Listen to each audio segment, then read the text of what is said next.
Şimdi bekleyen 2 cenaze varmış. Bundan dolayı diğer STK temsilcilerinden af dileyerek son söz ve duayı Hamdi Ersalan hocamıza veriyorum. Ondan sonra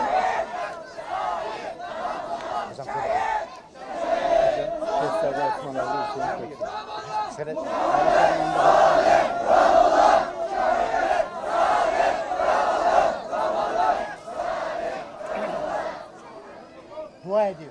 Bismillah. Elhamdülillah. Vessalatu vesselamu ala seyyidina Resulillah ve ala alihi ve sahbihi ecmaîn. Amin. Duaya geçmeden birkaç cümlem olacak. Hem kendim hem buradaki kardeşlerimiz için.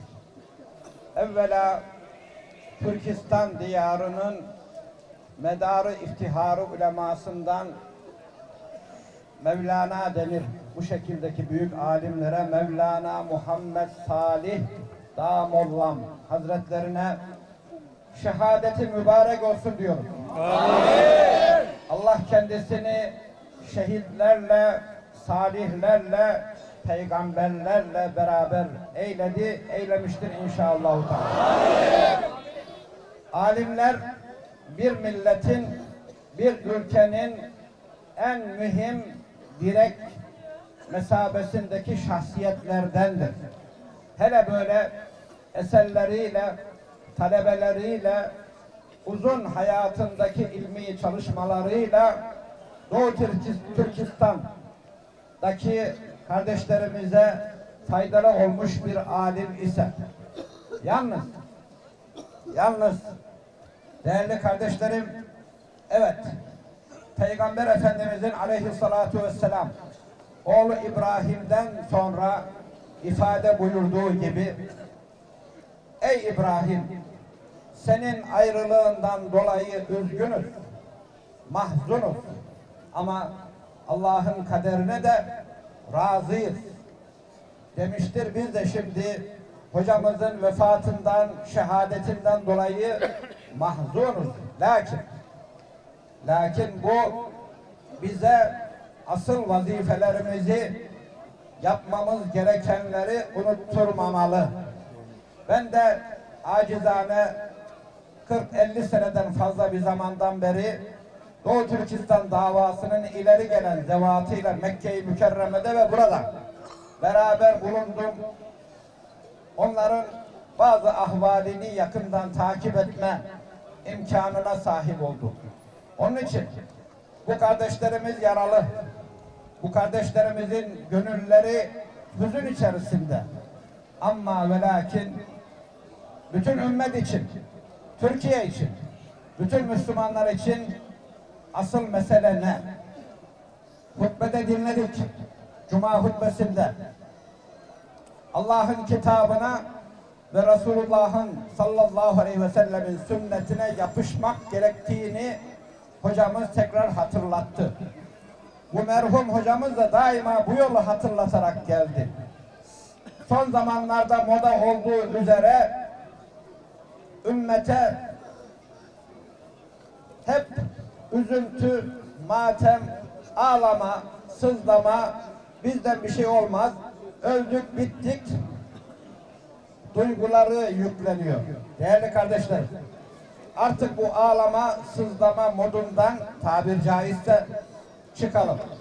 Hocamızın ve diğer hocalarımızın ve alimlerimizin ifade ettiği gibi Doğu Türkistan halkımız ve bizim için yapılacak şeyler ne? Bir, önce birlik ve beraberliği muhafaza etmek. Birlik ve beraberliği sağlamak için şahsi ve indi bir takım hedeflerden ve davalardan vazgeçmek. İki, bu iş iman olmadan olmaz. İnanç olmadan olmaz. Yeni yetişen nesillerimizi imanlı ve İslam'a bağlı insanlar olarak yetiştirmek mecburiyetindeyiz. Allah razı olsun. İsimleri bilinmeyen birçok kahraman alimlerimiz var Doğu Türkistan'da. Benim talebelerim var Doğu Türkistanlı. Onlardan öğrendiğim birçok malumatlara göre bu hocalarımız isimleri belli değil. Bence belli değil en azından. Bunlar çok namüsait şartlar altında ilme hizmet etmekte ve ulema yetiştirmekte. Türkiye'de bulunan Doğu Türkistan menşeli kardeşlerimize buradan sesleniyorum. Çocuklarınızı, evlatlarımızı bu hocaların gösterdiği şekilde İslam'a bağlı insanlar olarak yetiştirelim ve teşbihte hata olmazsa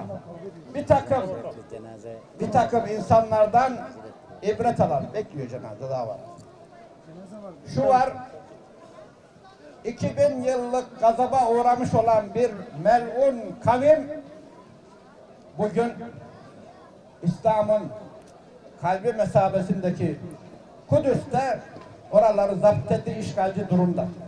Bu noktaya nasıl geldiler? Merhum Şeyhülislam Mustafa Sabri Efendi'nin öğrettiği bir kaide var.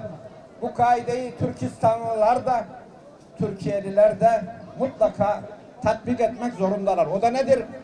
El hakku bila nizam yaglibuhul batılu bi nizam. Yani nizamı olmayan, sistemi olmayan, organizesi olmayan, teşkilatı olmayan hakkı batıl teşkilat kurarak, organize olarak yener. Eğer bizler de galip gelmek istiyor isek bu kaideye uymak zorundayız. O bakımdan mutlaka teşkilat, mutlaka organize, mutlaka birlik, beraberlik içerisinde bir araya gelmek lazım. Peygamber Efendimiz Aleyhisselatü Vesselam Uhud'da sevgili amcasını kaybetti. Amcası öldükten sonra ben artık amcam vefat etti, neme gerek demedi. Şehitlere görevini yaptı ve işine devam etti. İslam devletini kurma uğrundaki hedefine doğru adım adım yürüdü. O yüzden bizler de üzüntülerimiz var, kederlerimiz var, kayıplarımız var. Bu kayıplara ağlayıp sızlamakla vakit geçirecek değiliz. Büyük davaların büyük kurbanları olur. Türkistan davası büyük bir davadır. Kurban lazım. Şehitlik mefhumunu da hem Türkistan için hem Türkiye için mutlaka tekrar canlandırmak ve insanlarımıza öğretmek zorundayız. Ben burada 20 seneden fazladır vaazda da bunu hep söylüyorum. Şehitlik. Türkiye'miz şu anda çok önemli olayları yaşıyor. İşte Afrin'de vesaire kahraman ordumuz adım adım ilerliyor. Orada kayıplarımız var. Şehitlerimize üzülüyoruz. Allah onların makamlarını yüce eylesin. Gazilerimize, yaralılarımıza da dua ediyoruz. Ama o öldü, bu öldü. Kardeşlerim, bu davalar şehitlerle bu noktaya gelmiştir. Kul hel terabbesuna bina illa ihdel husneyeyn. Ey kafirler, ey münafıklar, siz bizim için ne bekliyorsunuz? İki güzellikten birisi değil mi? Birisi şehitlik, birisi gazilik. İşte bu ruhu... Evet, sözlerimi bitireyim. İşte bu ruhu bizim canlandırmamız lazım. Canlıysa daha da güçlendirmemiz lazım. Bu noktaya geldik. Doğu Türkistan'ın kardeşlerimiz inşallah o şehitlerin yolundan, o alimlerin yolundan gidecektir. Organize olmuş bir şekilde. Merak etmeyin. Türkiye'li kardeşlerimiz sizinle beraber. Al bayraktan gök bayrağı daima selam.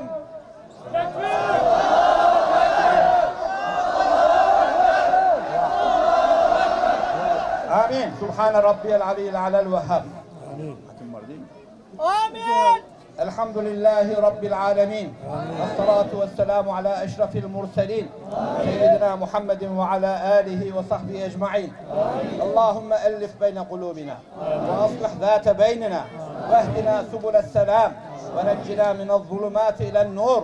وجنبنا الفواحش ما ظهر منها وما بطن وبارك لنا في أسماعنا وأبصارنا وقلوبنا وأزواجنا وذرياتنا وتب علينا إنك أنت التواب الرحيم واجعلنا شاكرين لنعمتك مسلمين بها قابلها واتمها علينا يا أرحم الراحمين. Ya Rabbel Alemin ve Ya Erhamer Rahimin, senin rızan için okunmuş olan hatimleri, duaları dergahı izzetinde kabul eyle. Hasıl olan sevap ve ecirleri başta sevgili Peygamberimiz Muhammed Mustafa Aleyhissalatu vesselam Efendimizin mübarek ruhuna, diğer peygamberan-ı izam-ı ruhlarına ayrıca ihda ededik, sen vasıl eyle ya Rabbi. Ashab-ı güzin, tabi'in, tebe-i tabi'in, eyyim-meydin, müştehidin, müfessirin, muhassirin, muhaddisin, kiram hazretinin ervahına hediye ededik, sen vasıl eyle ya Rabbi. Bahusus memleketimizin medarı iftiharı, mücahitlerin rehberi Eba Eyyub el-Ensari Hazretlerinin ruhuna, civarında bulunduğumuz Fatih Sultan Muhammed Han Hazretlerinin ruhuna, Selahattin-i Maziyemizin ruhlarına ve burada bulunan bütün şüheda ve gazilerin, geçmişlerin ruhlarına ihdan edip sen vasıl eyle ya Rabbi. Hasaten kısa bir zaman önce senin rahmeti rahmanına kavuşmuş olan Doğu Türkistan ulemasından muhterem hocamız Şeyh Muhammed Salih Dağmoğullam Hazretlerinin ruhuna ve diğer ondan önce geçmiş olan ulemamızın ruhlarına ayrıca ihda ededik, sen vasıl eyle ya Rabbi. Burada amin diyen kardeşlerimizin de geçmişlerin ruhlarına hediye ededik, sen vasıl eyle ya Rabbi. Onları da bizleri de onların rehberliği altında öğrendiğimiz yolda devam etmeyi sen nasip ve müyesser eyle ya Rabbi. Senin dinin, senin İslam'ın, senin kitabın, senin peygamberin yolunda şehit olan bütün ümmeti Muhammed evlatlarına, doğuda, batıda, maşrıkta, mağrıpta bulunanların ruhlarına ayrıca ihda ededik, sen vasıl eyle ya Rabbel alemin. Ya Rabbi, bu hocamızın zürriyetini ve onun yolundan gelen alimlerin, talebeleri de zürriyeti sayılır. Alimleri aynı yoldan devam etmelerini sen nasip ve müyesser eyle. Amin. Doğu Türkistan'da izzet ve rifat ile bu Müslümanlar tekrar kuvvetlerine, istiklallerine kavuşuncaya kadar mücadele ruhunu canlı tutmalarını sen nasip ve müyesser eyle ya Rabbi. Amin. Dünya gözüyle onlara da bizlere de senin Kur'an'ının hakim olduğu, Resulullah'ın getirdiği şu güzel dinin hakim olduğu güzel günleri görmeyi sen nasip ve müyesser eyle ya Rabbi. Ya Rabbi, Muhammed Salih hocamızdan sonra onun gibi bize de hakkı hak olarak görmeyi, hakka tabi olmayı ve daima hakkın yanında yer almayı nasip eyle ya Rabbi. Amin. Batılı batıl olarak görmeyi, batıldan kaçınmayı, batıla karşı da mücadele ruhu içerisinde olmayı sen nasip ve müyesser eyle ya Rabbi. Doğu Türkistan'ı ve memleketimizi, milletimizi, bütün İslam milletlerini, memleketlerini görünür görmez kazalardan, belalardan, afetlerden, musibetlerden, dahili ve harici şerlerden sen masum ve muhafaza eyle ya Rabbel alemin. Başta ilk kıblemiz Mescid-i Aksa olmak üzere Filistin'de, Suriye'de, Irak'ta, Mısır'da, Yemen'de, Libya'da ve bilhassa Türkistan-ı Şarkiye'de, Doğu Türkistan'da, Myanmar'da vesaire İslam diyarında kafirlerin, zalimlerin, tağutların tasallutuna, zulmüne maruz olmuş kardeşlerimizi en kısa zamanda mansur ve muzaffer eyle ya Rabbel alemin. Ya Rab, sen Kur'an-ı Kerim'inde sıdkı sadakatle buyuruyorsun. En tensurullaha yansurkum. Siz Allah'ın dinine yardım ederseniz Allah da size yardım eder. Bu ruhu buradaki kardeşlerimize ve burada bulunamayan bütün kardeşlerimize bilhassa Doğu Türkistan'da büyük bir heyecanla, sabırla ve çilelere katlanarak çalışan kardeşlerimize sen nasip ve müyesser eyle. Ettiğimiz şu duayı Kabe-i Muazzama'da ve huzuru Resulullah'ta yapılan ve edilen ve senin tarafından fetekabbeleha rabbuha biqabulin hasenin sırrına mazhar kıl ya Rabbel alemin. Esselatu vesselamu aleyke ya Resulallah. Esselatu vesselamu aleyke ya Habiballah. Esselatu vesselamu aleyke ya seyyidel evveline vel ahirin. Velhamdülillahi Rabbil alemin. Doğu Türkistan Sivil Toplum Kuruluşları Birliği adına bütün hemşehrilerimize, hocalarımıza, sivil toplum kuruluşları, siyasi parti temsilcilerine, başkanlarımıza, basın mensuplarına, herkese teşekkür ederiz. Allah razı olsun.